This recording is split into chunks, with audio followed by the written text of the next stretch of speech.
দুনিয়ায় কে আমার উপরে রাজি, কে আমার উপরে বেজার, ওটা বড় কথা নয়। আল্লাহ যদি রাজি থাকে এটাই বড় কথা, আল্লাহ যদি বেজার থাকে এটাই আমার জন্য ধ্বংস। তাই আমার আম্মা পর্দা হলো ফরজে আইন। তো সেই জায়গায় আপনারা আপনাদের জায়গায় যান, ঘরের মধ্যে বা পর্দার আড়ালে যেখানে আপনাদের বসার জায়গা বা একটু সাইডে গিয়ে সেখান থেকে শুনুন। আর যতগুলো ভাই দাঁড়িয়ে আছেন, যদি ইসলাম ধর্ম আপনাদের ধর্ম হয় তাহলে আপনাদের দায়িত্বে মাহফিলের সম্মানার্থে বসা, কেন এটা আপনাদের ধর্মের মাহফিল। এখানে যদি আপনারা না বসেন তা আপনারা বসবেন কোথায়?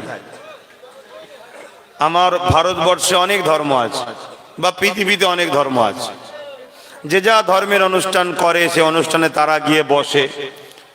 ভুল ঠিকের আলোচনা করছি না, কিন্তু যে যা ধর্ম করে তাদের ধর্মের ছেলেরা মেয়েরা, তাদের ধর্মের বিশ্বাসীরা, তারা তাদের ধর্ম স্টাইলে তারা ধর্মের কাজ করে। তা আমাদেরও ধর্মের নাম হলো ইসলাম। আর ইসলাম কোনো মানুষের পছন্দনীয় বাণী নয়, মানুষের পছন্দনীয় সিস্টেম নয়। কোরআন বলছে ইন্নাদ-দীনা ইনদাল্লাহিল ইসলাম, এটা মহান রব্বুল আলামিনের পছন্দনীয় মনোনীত ধর্ম।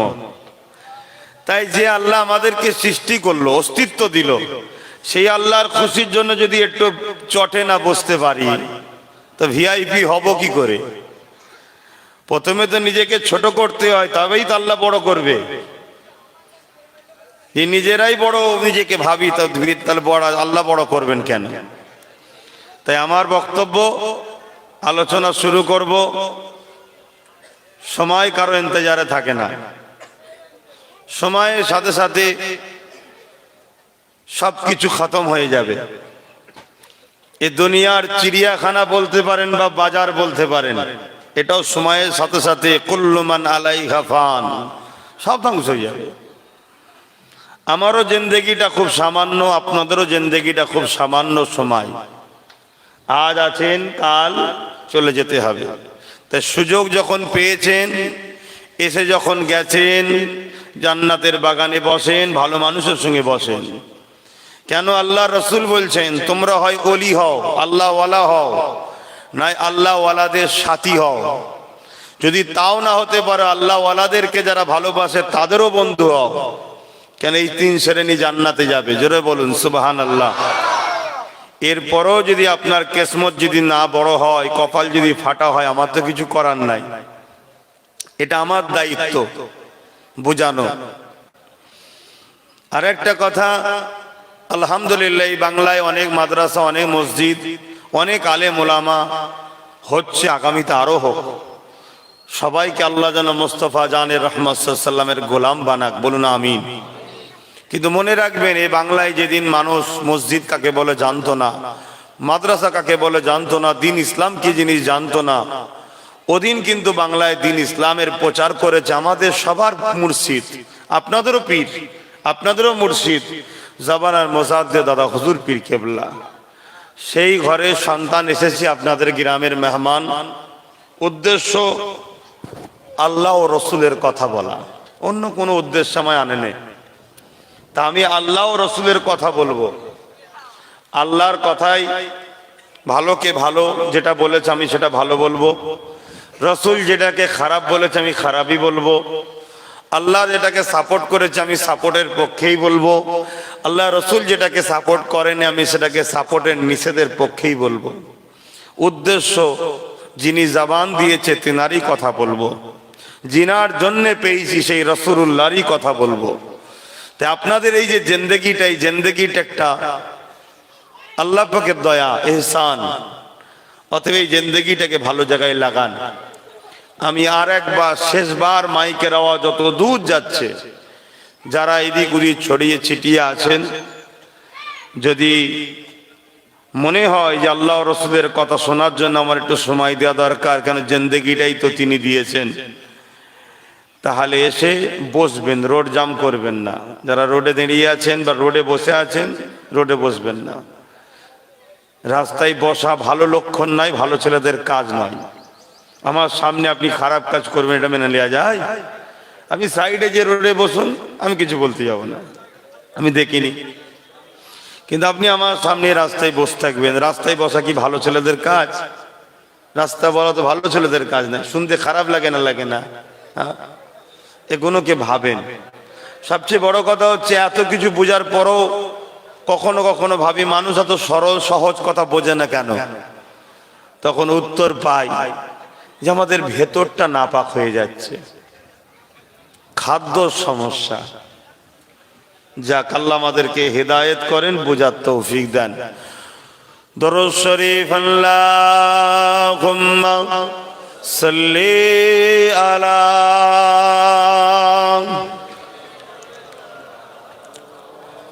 জোরে জোরে পড়েন।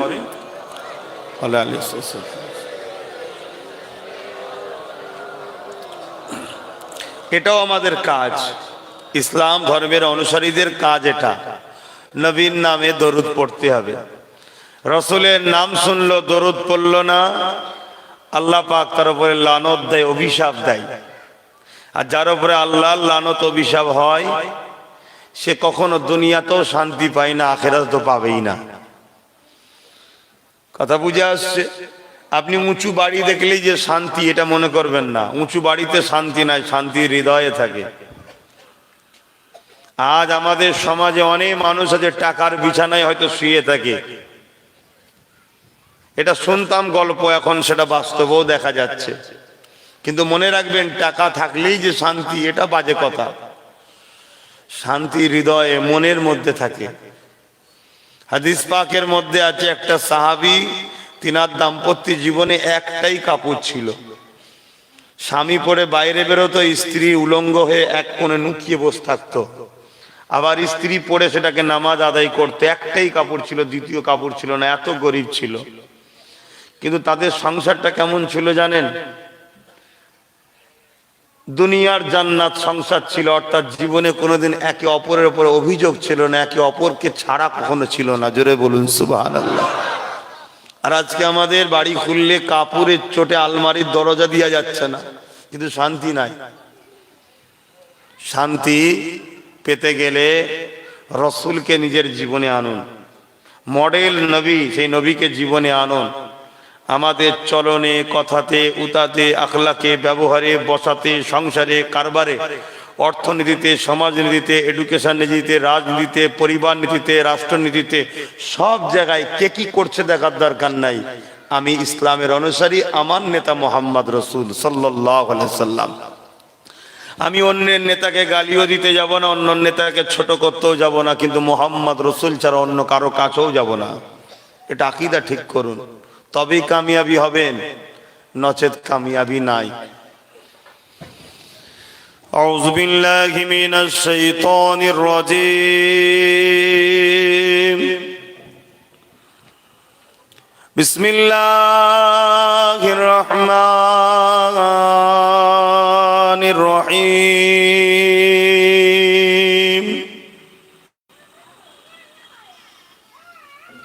আলহামদুলিল্লাহ, আলহামদুলিল্লাহ নাহমাদুহু ওয়া নাস্তাঈনুহু ওয়া নাস্তাগফিরুহু ওয়া নু'মিনু বিহি ওয়া নাতাওয়াক্কালু আলাইহি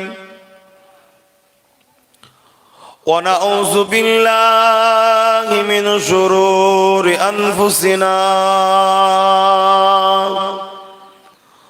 ওয়া মিন সাইয়্যাতি আমালিনা।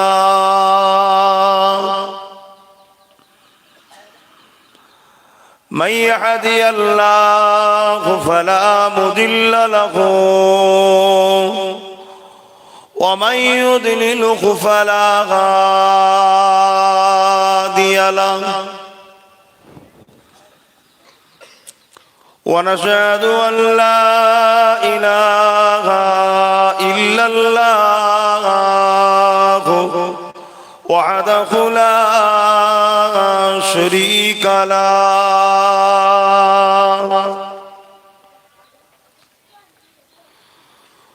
ونشهد أن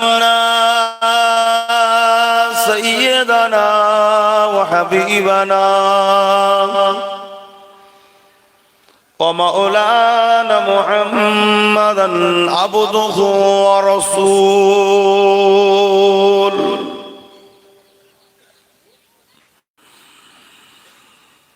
أما بعد فيا أيها الحاضرون رحمكم الله. قال الله تعالى في كلام المجيد والفرقان الحميد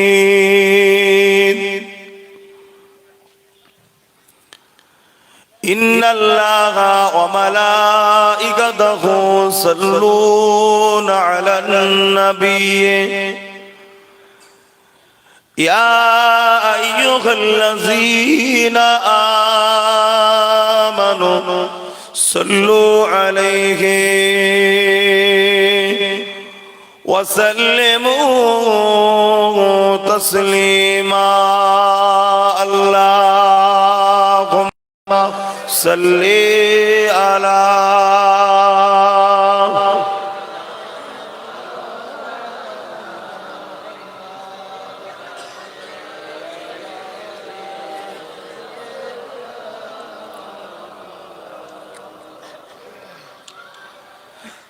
رسول الله حبيب الله আমার নবীর প্রিয় নাম, ওই নামেতে দরুদ পড়েন বিশ্বের মুসলমান।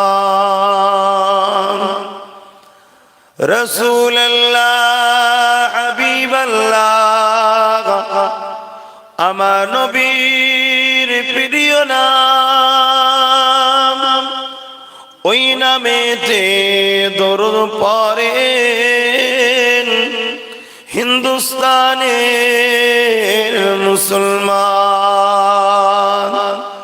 আসমান জমিনে লক্ষ তারা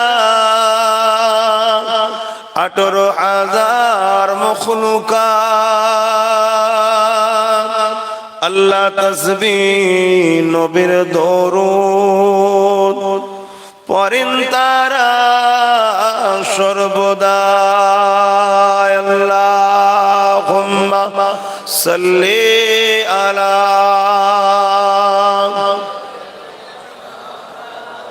মাওলানা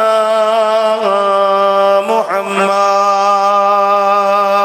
ওয়া আলা আলিহি।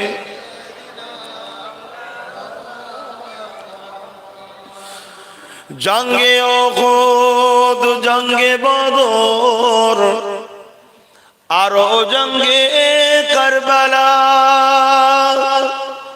হাসান হুসাইন শহীদ হলেন, আরো হলেন হানজালা। রাসূলুল্লাহ হাবিবাল্লাহ আমার নবী প্রিয় নাম, ওই নামেতে দরুদ পড়েন দাদা পীরের মুরিদগণ। আল্লাহুম্মা সাল্লি আলা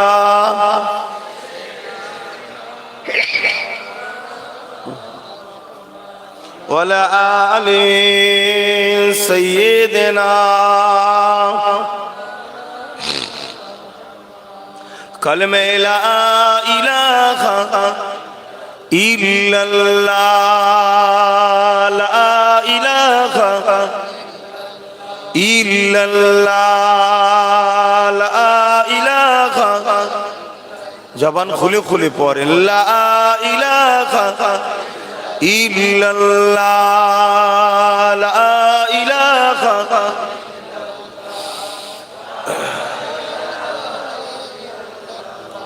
মুহাম্মদ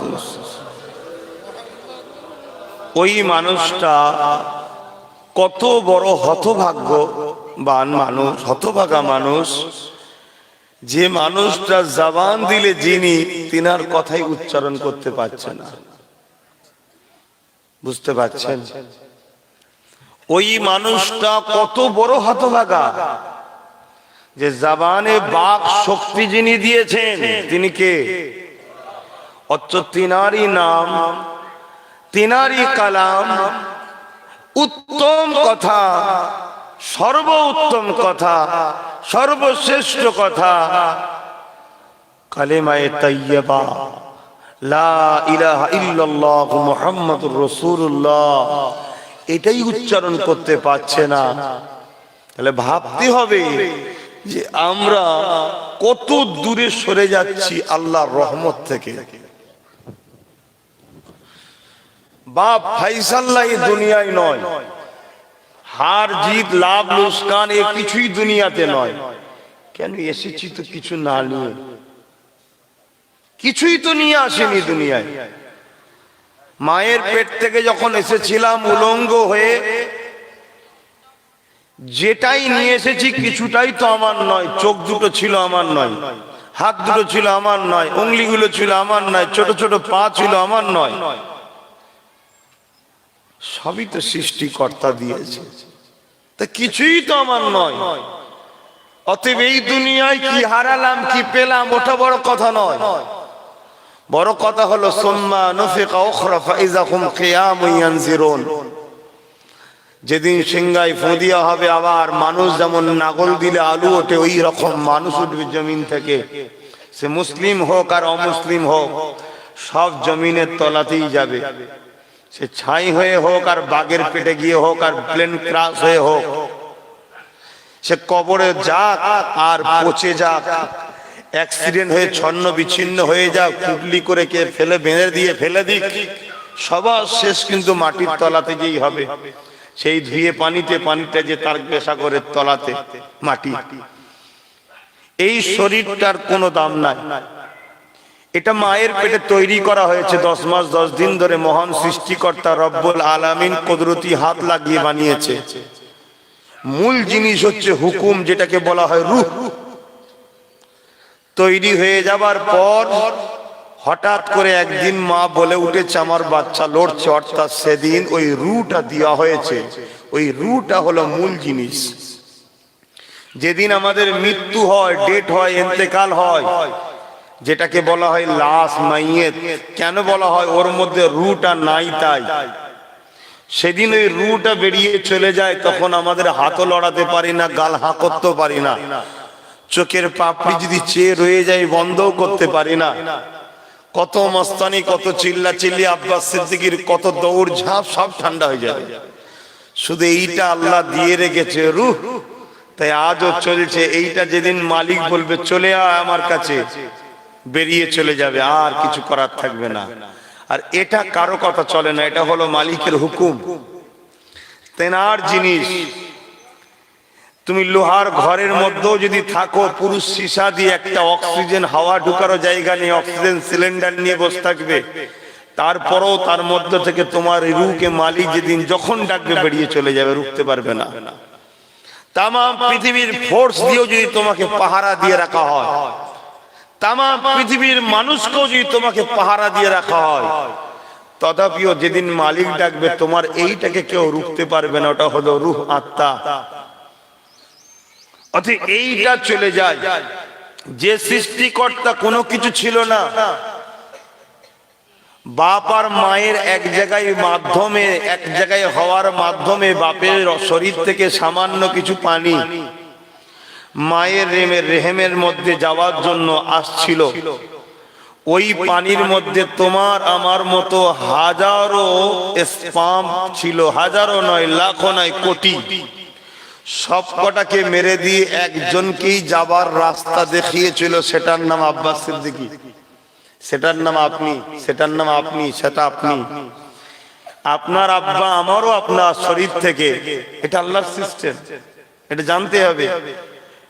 হাজারো কোটি স্পাম ওই পানির মধ্যে ছিল, সব কটাকে মালিক মেরে দিয়েছে যাতায়াতের রাস্তায়, কিন্তু একটাই বেঁচেছে, এবং তাকে মায়ের ওই, যেটাকে আমরা ওভারি বলা হয়, যেটাকে কি বলে টিউব, ওই জায়গাতে যাবার জন্য মহান সৃষ্টিকর্তা রাস্তা দেখিয়ে দিয়েছিল।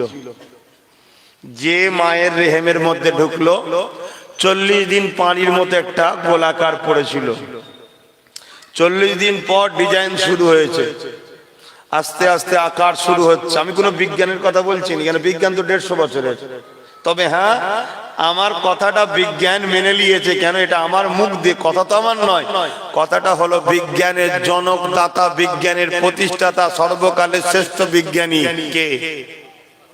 মুহাম্মদ রাসূল। জোরে বলুন সুবহানাল্লাহ। তিনাকে শিখিয়েছেন কে? হ্যাঁ, তিনার শিক্ষক হলেন সৃষ্টিকর্তা আল্লাহ। আমার রাসূলের আগে এরকম অনেক আরো শিক্ষক এসেছেন, তেনাদেরও শিক্ষক আল্লাহ ছিলেন। কথা বুঝে আসছে? আমি যেটা বলতে চাইছি, তো এইটা, এই যে জমিন, এটা বিশাল পানির উপরে ভাসছে, এটা বিশাল পানির উপরে ভাসছে। 3 ভাগ পানি, 1 ভাগ স্তর। এই স্তরটা পানির উপরে ভাসছে। এটা আপনারা পড়েছেন, ঠিক না বেটি? কিন্তু আপনারা যে বইয়ে পড়েছেন ওই বই থেকে আমি বলছি না, আমি রাসূল থেকে বলছি। এই যে বিশাল পাহাড় দেখছেন, এই পৃথিবীটা যখন পানির উপরে ভাসে, নৌকা দেখেন টলমল করে। আল্লাহ পাক দেখছেন আমার দাস দাসীর এতে কাজ করতে অসুবিধা হবে, তাই বিশাল বিশাল পাহাড়গুলোকে পেরেক হিসাবে আল্লাহ সেটা দিয়েছে। যতটা উপরে দেখছেন ওর 2 গুণের বেশি নিচুই আছে। আপনারা পেরেক দলি কোনো কাটে মারেন না ঘরে? মাথাটা তো সামান্য বেরিয়ে থাকে, ভেতরে কত যাই দেখেছেন? তো যতটুকু উপরে দেখছেন তো সামান্য, অনেক বেশি ভেতরে আছে। এটাই হলো আল্লাহ। তিনি এই আসমান তৈরি করেছেন, কোনো খুঁটি রাখেনি। আর এইটুকু সামিয়ানাকে টাঙাতে গিয়ে কত খুঁটি দিতে হয়েছে দেখেন। আর এত বিশাল আসমান, কোনো খুঁটি নাই। আর এগুলো তৈরি করতে তিনার সময় লাগেনি, শুধু বলেছে কুন। তার বাংলা মানে হলো হোজা, ফায়াকুন, সঙ্গে সঙ্গে হয়ে গেছে। জোরে বলুন সুবহানাল্লাহ। সেই আল্লাহকে মানুন। কিন্তু আমাকে আপনাকে যখন আল্লাহ তৈরি করেছে, সে মুসলিম হোক আর অমুসলিম হোক, মানুষকে যখন আল্লাহ তৈরি করেছে, সৃষ্টিকর্তা, সে আব্বাস সিদ্দিকী হোক, পীরের ঘরের ছেলে, বা আপনাদের আম মানুষ হোক, বা মুসলিম হোক আর অমুসলিম হোক, ভারতীয় হোক আর ভারতের বাইরে হোক, প্রত্যেকটা মানুষকে যখন সৃষ্টিকর্তা তৈরি করেছেন, মায়ের পেটে বড় আদরের সাথে কুদরতি হাত লাগিয়ে তৈরি করেছে। জোরে বলুন সুবহানাল্লাহ। কেন? আল্লাহ বুঝিয়ে দিয়েছে, এ জমিন, এ আসমান, এ চাঁদ, এ সূর্য, এ পাহাড়, এ গাছ, এ তরুলতা, এ জীব জন্তু, সব কিছু থেকে, ফেরেশতার থেকেও শ্রেষ্ঠ হলো মানুষ। জোরে বলুন সুবহানাল্লাহ। অবশ্যই আম ঘরে জন্ম হোক, মুসলিম ঘরে জন্ম হোক, হিন্দু ঘরে জন্ম হোক, খ্রিস্টান ঘরে জন্ম হোক, যে কোনো ঘরে জন্ম হোক, মানুষ যখন জন্ম হয়, মহান সৃষ্টিকর্তা তাকে সমস্ত সৃষ্টির মধ্যে শ্রেষ্ঠ করে শ্রেষ্ঠত্বের মুকুট দিয়ে পাঠায়। কিছুটা জিন্দেগি দেয়, দিয়ে বলে তোমার এই শ্রেষ্ঠত্ব নিয়ামতটাকে বাঁচিয়ে যদি নিয়ে আসতে পারো এই লোভের দুনিয়া থেকে, ধোকার দুনিয়া থেকে, প্রতারণার দুনিয়া থেকে, চিটিংবাজির দুনিয়া থেকে যেখানে ভরা, এই নিয়ামতটা যদি বিচে নিয়ে আসতে পারো, তাহলে আমি আল্লাহ সৃষ্টিকর্তা তোমাকে স্পেশাল আমার মেহমানখানা আছে, যেটাকে আরবিতে বলা হয় জান্নাত, ওখানে চির শান্তিতে সারা জীবন রাখবো, মৃত্যু বলে আর কিছু নাই। জোরে বলুন সুবহানাল্লাহ। বুঝাবার জন্য বলছি, পরীক্ষার জন্য একটা বাপ তার ছেলেকে একটা হীরের আংটি দিয়েছে, মূল্যবান জিনিস, বুঝাবার জন্য বলছি। তার পিছনে 1000টা মেয়েকে লাগিয়ে দেওয়া হয়েছে, পরীক্ষা হচ্ছে। যেই হিরেটা আমি দিলাম তাকে গিফট, সে আমার দিয়া গিফটটাকে কতটা কদর দিয়ে বাঁচিয়ে নিয়ে আসতে পারে দেখি। যদি রাস্তায় সেই গিফট সে নষ্ট করে ফেলে, ও বাপ তাহলে বলবে তুই অবাধ্য ছেলে, ভালো ছেলে নয়। দুনিয়াবি স্বার্থের কথা বুঝাচ্ছি, বুঝাবার জন্য। আমার আল্লাহ হাজারো কোটি পৃথিবী পরিমাণও হিরে থেকেও দামি একটা জিন্দেগি দিয়েছে। জান, রূহ, দুটো হাত, দুটো পা, দুটো চোখ। আপনাকে বলা হবে 1 ঘন্টার জন্য নিঃশ্বাস বন্ধ করে দেবো, তারপরে তোমাকে সারা পৃথিবীর পরিমাণ একটা বড় হিরে দেবো। আপনি নেবেন কেউ? কেন আপনি জানেন 1 ঘন্টা নিঃশ্বাস না লাগলে মরে যাবো। তো তাহলে কি করবো? তাহলে বলুন আপনার 1 ঘন্টা নিঃশ্বাসের দাম কত? এই পৃথিবীর থেকে বেশি না কম? এরকম একটা নিয়ামত ফ্রিতে দিয়েছে, যা সব দিলাম, কিন্তু এই ধোঁকা, লোভ, লালসা, ফিতনা, ফাসাদ এই দুনিয়ার মধ্যে তুই থাকবি কিছু দিনের জন্য। এখান থেকে তুই পরীক্ষায় পাস করে আসতে পারিস কি দেখব। তুই যদি 2 নম্বর পেয়ে দিওয়ানা হয়ে যাস, 2 নম্বরে যদি তুই পাগল হয়ে যাস, তোর রবকে ভুলে যাস, তাহলে অরিজিনাল জান্নাতে তোকে দিলে তুই কি করবি? অতএব তুই যাওয়ার উপযুক্ত নয়। এই 2 নম্বরের মধ্যে যে আমাকে স্মরণ রেখেছে প্রতিটা কদমে কদমে, নিঃশ্বাসে নিঃশ্বাসে, সর্বসময় আমাকে ফলো রেখেছে। আমি এই পায়ে হেঁটে সিনেমা দেখতে যাচ্ছি, এ পা দুটো তো দিল আল্লাহ, ওখানে গেলে আল্লাহ খুশি নয়, আমি যাব না। আমি এই হাত দিয়ে গরিবের মাল লুটছি, গরিবকে মারছি, গরিবের নামে মিথ্যা কেস দিচ্ছি, গরিবকে কষ্ট দিচ্ছি, আরে এই হাত তো দিয়েছে আল্লাহ, না আমি হাতে আল্লাহ যেটা অপছন্দ করে সেটা করব না। আমি এই মুখে গালিগালাজ করব, নোংরা কথা বলবো, গান বলবো না, এইটা জবান তো দিয়েছে আল্লাহ। অতএব তিনি যে কথা বললে খুশি সেটা বলবো, কোরআন পড়বো, সুবহানাল্লাহ বলবো, আলহামদুলিল্লাহ বলবো, আল্লাহু আকবার বলবো, মাকে ডাকবো, আব্বুকে ডাকবো, আলেমদেরকে সালাম দেবো, বড়দেরকে সালাম দেবো। এই তো এই চোখ দিয়েছে আল্লাহ, এই চোখে আমি কি দেখছি? এই যে স্মরণ করে করে যারা চলে তারাই সুলতানে হিন্দ হয়, তারাই মুজাদ্দিদ জামান আবু বকর হয়, তারাই বসিরাট আল্লামা রুহুল আমিন হয়। জোরে বলুন সুবহানাল্লাহ। আর এদেরই জন্য রয়েছে চির শান্তির জান্নাত, মেহমান খানা। তাহলে আমরা বাদ নাকি একেবারে? না, আমাদেরও কিছু ছাড় আছে যদি এদের বন্ধু হয়ে থাকতে পারি। বন্ধু বলতে কি, ওই পার্কে বসা বন্ধুর কথা বলছি, ওই এক জায়গায় বসে মদের বোতল নিয়ে হই হই করার বন্ধু কথা বলছি। বন্ধু অ্যাকচুয়ালি কাকে বলে? বন্ধু শব্দটা তো খারাপ জায়গায় ব্যবহার হচ্ছে, বন্ধু শব্দটা স্বার্থপরের ক্ষেত্রে ব্যবহার হচ্ছে, বন্ধু শব্দটা তো ধোঁকাবাজের ক্ষেত্রে ব্যবহার হচ্ছে। বন্ধু কাকে বলে? আল্লাহ কোরআন বলছে মিনান নবিয়্যিন ওয়াস সিদ্দিকিন ওয়াস শুহাদা ওয়াস সালিহিন ওয়া হাসুনা উলাইকা রাফিক। এই 4 শ্রেণী হলো আল্লাহ বলছে আমার বন্ধু। জোরে বলুন সুবহানাল্লাহ। বন্ধু তাকে বলে যে মানুষকে শান্তির রাস্তা দেখায়, তাকে বলা হয় বন্ধু। তো ভাইরা আমার, এই জিনিসটা ভাবুন। ওয়াজ নসিহত আলহামদুলিল্লাহ বাংলায় অভাব নয়, হাজারো লাখো ওয়াজ মাহফিল হচ্ছে, হওয়া দরকার আছে, আমি বিরোধী নয়। কেন, যতক্ষণ মাহফিল হয় আলহামদুলিল্লাহ ততক্ষণ তো 10টা হলো যুবক ছেলে বসে, 10টা হলো প্যান্ট শার্টওয়ালা বসে, 10টা হলো দাড়ি চাটা বসে, 10টা হলো ভুল পথের লোক এসে বসে। যতক্ষণ বসে দরুদ পড়ে, না পড়লো কোরআন পড়ে, চুপ করে শোনে, শুনলো পার অক্ষরে 10টা করে নেকি পায়। জোরে বলুন সুবহানাল্লাহ। যদি কিছু নাও শোনে, যদি এসে ঘুমিয়েও পড়ে, কমসে কম অতটুকু সময় তো জান্নাতের বাগানে ছিল। যদি এটা না হতো ওই সময়টাও হয়তো কোনো বদমাইশি জায়গায় থাকতো। তো হওয়া ভালো, আমি বিরোধী করছি না, কিন্তু ভাই আমার, আব্বা আমার, একটু বুঝুন, ভাবুন যে আমি এলাম কোথা থেকে। আমার বয়স 30 বছর আগে আমার অস্তিত্ব কি ছিল? আমার বয়স 40 বছর আগে আমি কোথায় ছিলাম? আমার অস্তিত্ব কি? আমার বয়স 50, 60, 70, 20, 10, আমার অস্তিত্ব কি ছিল? কেউ জানতো না আমায়, কেউ চিনতো না আমায়। কত সুন্দর সিস্টেম বাপ মায়ের মাধ্যমে। তারপরও আবার বাপ মা থাকার পরও সন্তান হয় না, হাজারো আছে না নাই?